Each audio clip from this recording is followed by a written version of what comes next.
Today's video mga kajuit ay magluluto ako ng ginataang gabi.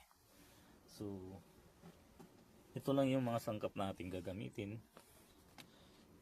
Luya, bawang, at sibuyas.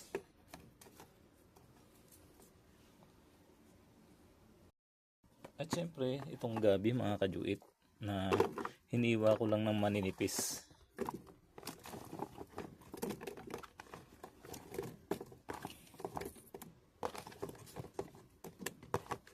So hindi ko na siya gigisahin at akin lang paghalo-haluin lahat ng sangkap.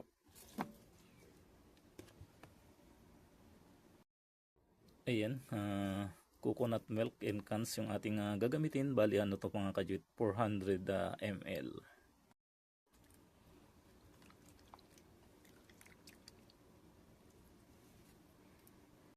Siyempre maglalagay din tayo ng sili. Ayan, pamintang durog o black pepper. At syempre mga kajuit, maglalagay tayo ng bagoong. At ang ating gagamiting pangsahog mga kajuit is tuna. Yan, tuna meat in cans. So mamaya ko na ilalagay kapag luto na yung gulay. Ayan, atin lang takpan mga kajuit hanggang sa ito ay maluto.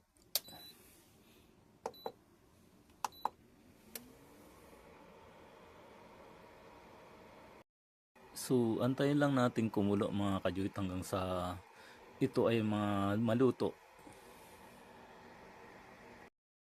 Bali nilagay ko siya sa high temperature mga kajuit yung settings ng ating lutuan para mabilis siyang kumulo.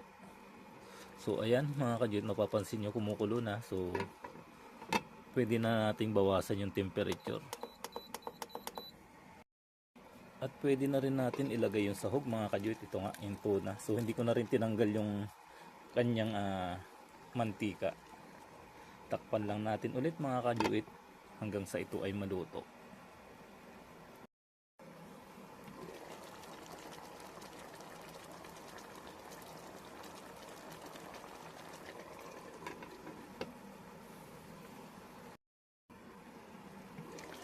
Ayan mga kajuit, kulong-kulo na. Tinikman ko na rin to mga kajuit. Saktong-sakto na yung lasa. So takpan lang natin hanggang sa lumambot yung gabi.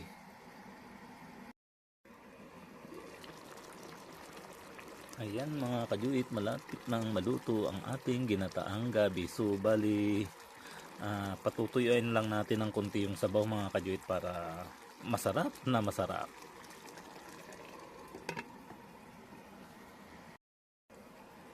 Jaran! Ayan nga mga kajuit, after 10 minutes, luto na yung ating ginataang gabi with tuna.